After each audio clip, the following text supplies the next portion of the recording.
నమస్కారం. కొన్నిసార్లు కొన్ని మాటలు మనల్ని ఎంతలా కట్టిపడేస్తాయో కదా, మనల్ని ఎంతగానో ప్రేరేపిస్తాయి.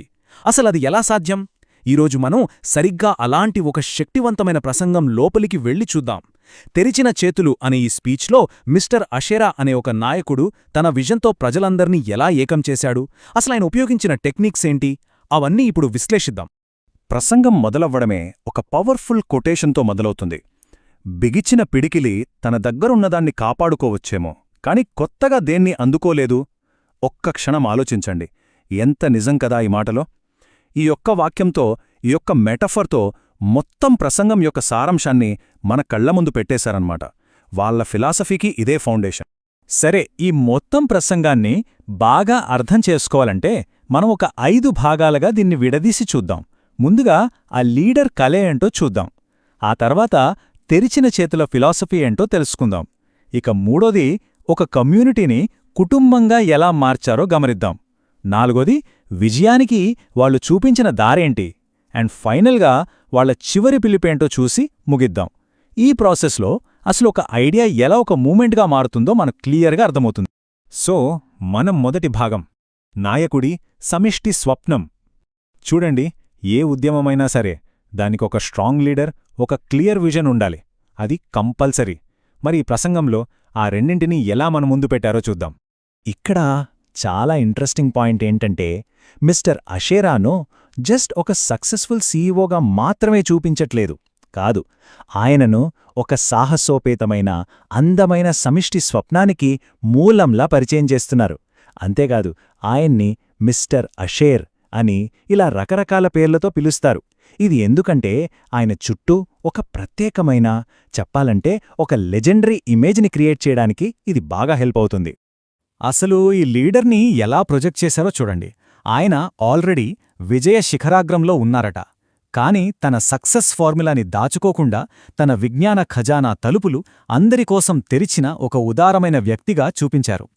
ఇలా చెప్పడం వల్ల ఏమవుతుందంటే, ఆయన కేవలం సక్సెస్ఫుల్ పర్సన్ మాత్రమే కాదు, మనం నమ్మదగిన ఒక గైడ్, ఒక మెంటోర్ అనే ఫీలింగ్ని బలంగా క్రియేట్ చేశారు. మరింత ఉదారంగా ఉండే నాయకుడు ఫాలో అయ్యే ఫిలాసఫీ ఏంటి? అదే మన రెండో భాగం, ది ఓపెన్ హ్యాండ్స్ ఫిలాసఫీ, అంటే తెరిచిన చేతుల తత్వం. ఇది ఊరికే చెప్పిన మాట కాదు, వినేవాళ్లను కన్విన్స్ చేయడానికి వాడిన ఒక పవర్ఫుల్ వెపన్. దాన్ని ఇప్పుడు డీకోడ్ చేద్దాం. ఈ స్పీచ్ మన కళ్ల ముందు 2 బొమ్మల్ని గీస్తుంది. ఒకటి, మోసిన పిడికిలి. ఇది లిమిటేషన్స్కి, సంకుచితత్వానికి సింబల్.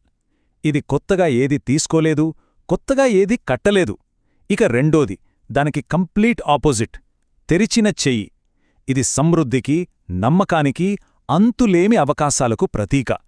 ఈ రెండింటి మధ్య ఉన్న తేడా ఏంటో చూపించడమే వాళ్ల మొత్తం మెసేజ్. అసలైన మ్యాజిక్ ఇక్కడే ఉంది. ఈ ఓపెన్ హ్యాండ్స్ ఐడియాని జస్ట్ ఒక ఫిలాసఫీలాగా వదిలేలేదు, దాన్ని నేరుగా వినేవాళ్ల సక్సెస్ కావాలనే కోరికతో లింక్ చేశారు. మీ చేతులు తెరిస్తేనే మీరు నిజంగా సక్సెస్ అవుతారు అని చెప్పారన్నమాట. దీనివల్లేమైంది? వాళ్ల పర్సనల్ గోల్స్కి ఒక స్ట్రాంగ్ మారల్ ఫౌండేషన్ దొరికినట్టయింది.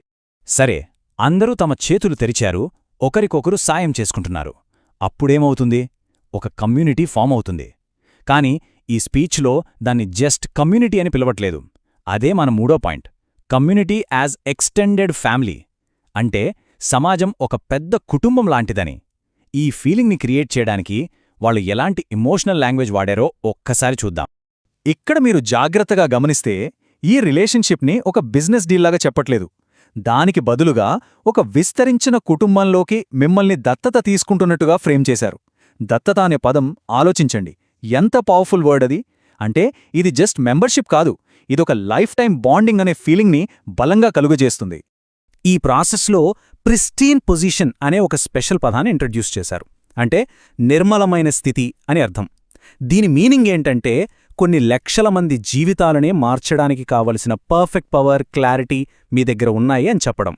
ఇది ఊరికే వాడిన పదం కాదు, వినేవాళ్లకి తాము చాలా స్పెషల్ అని, ఒక పెద్ద పర్పస్ కోసం ఇక్కడ ఉన్నామనే ఫీలింగ్నిచ్చే ఒక టూల్ అన్నమాట. వినేవాళ్ల రోల్ని ఎలా పూర్తిగా మార్చేశారో చూడండి. వాళ్ళికపై జస్ట్ స్పెక్టేటర్స్ కాదు, వాళ్ళు ఆ ఔదార్యాన్ని అందుకునే లివింగ్, బ్రీతింగ్ రెసిపియెంట్స్. అంతకంటే ఇంకో అడుగు ముందుకేసి ఒకే నమ్మకంతో ఒక్కటైన విజనరీస్ అని అన్నారు. చివరికి ఎంతోమంది తల్లిదండ్రులకి డ్రీమర్స్కి సమాధానం కూడా వాళ్లేనట. ఈ మాటలతో వాళ్లకి ఒక కంప్లీట్ కొత్త గొప్ప ఐడెంటిటీనిచ్చేశా. ఓకే, ఇవన్నీ విన్నాక, ఈ గొప్ప ఐడియాలన్నీ విన్నాక మనసులో ఒక ప్రశ్నొస్తుంది. సరే, ఇదంతా బాగుంది, కాని ఇప్పుడు మేమేం చేయాలి అని. ఆ ప్రశ్నకు సమాధానమే మన 4వ భాగం, ద ప్లాట్ఫామ్ టు విక్టరీ, అంటే విజయానికి వేదిక. ఇక్కడ మనం థియరీ నుంచి ప్రాక్టికల్ యాక్షన్లోకి వెళ్దాం. వాళ్ల ఫాలోవర్స్కి ఒక క్లియర్ కట్ రోడ్ మ్యాప్ ఇచ్చారు. స్టెప్ 1, విక్టరీ విత్ యాష్, ప్లాట్ఫామ్లో జాయిన్ అవ్వడం, అందరితో కలవడం. స్టెప్ 2, వెరిఫైడ్ మెంబర్గా మారి మీ కమిట్మెంట్ని ప్రూవ్ చేసుకోవడం. స్టెప్ 3, పార్ట్నర్షిప్ అనే గిఫ్ట్ని అందుకోవడానికి వెయిట్ చేయడం. అండ్ ఫైనలీ స్టెప్ 4, మిస్టర్ అషైర్ కొత్త కంపెనీతో ఒక సరికొత్త ఫ్యూచర్ని లాంచ్ చేయడం. చూసారా, చాలా క్లియర్గా స్టెప్ బై స్టెప్ జర్నీని చూపించారు. అయితే ఇక్కడ చిన్న పాయింట్ గమనించాలి. ఈ ప్లాట్ఫామ్ ఏది ఫైనల్ డెస్టినేషన్ కాదట. దాని జస్ట్ ఒక వెహికల్ లాగా, ఒక గ్యాదరింగ్ పాయింట్ లాగా మాత్రమే వర్ణిస్తున్నారు. ఎందుకంటే ఇది జర్నీలో ఒక స్టాప్ మాత్రమే. అసలు గమ్యం ఇంకా పెద్దది ముందుందని చెప్పడమే వాళ్ళ ఉద్దేశం. ఇలా చేయడం వల్ల ఆ ఆశనేది ఎప్పుడూ బ్రతికే ఉంటుంది. సరే, మనం ఇప్పటిదాకా లీడర్ని చూశాం, వాళ్ళ ఫిలాసఫీని చూశాం, కమ్యూనిటీని చూశాం, వాళ్ళు చూపించిన దారిని కూడా చూశాం. మరి ఇప్పుడు వీటన్నింటినీ కలిపి ఒక పవర్ఫుల్ కంక్లూజన్ ఎలా ఇచ్చారో చూద్దాం. ఇదే మన final section, the final call to action. ఈ ఒక్క వాక్యం మొత్తం కథనే చెప్పేస్తుంది. ఇది ఒక గొప్ప కలను అందుకోవడంతో మొదలై, ఆ కల నిజమైన వాస్తవంలో జీవించడంతో ముగుస్తుంది. అంటే ఏంటి? వినేవాళ్లు ఇక వినేవాళ్లుగా ఉండిపోరు, ఆ కలను నిజం చేసే పార్ట్నర్స్గా మారిపోతారు. ఇక ముగింపులో ఇప్పటిదాకా చెప్పిన కీ ఐడియాస్ అన్నింటినీ కలిపి ఒక మంత్రంలాగా మార్చేశారు. మనం ఒక విస్తరించిన కుటుంబం, మన చేతులు తెరిచే ఉన్నాయి, మన స్థానాలు నిర్మలమైనవి, మన టైం ఇప్పుడొచ్చింది, ఆ విజయం మనదే. ఇలా రిపీట్ చేయడం వల్ల ఈ మెసేజ్ వినేవాళ్ల మైండ్లో బలంగా రిజిస్టర్ అయిపోతుంది.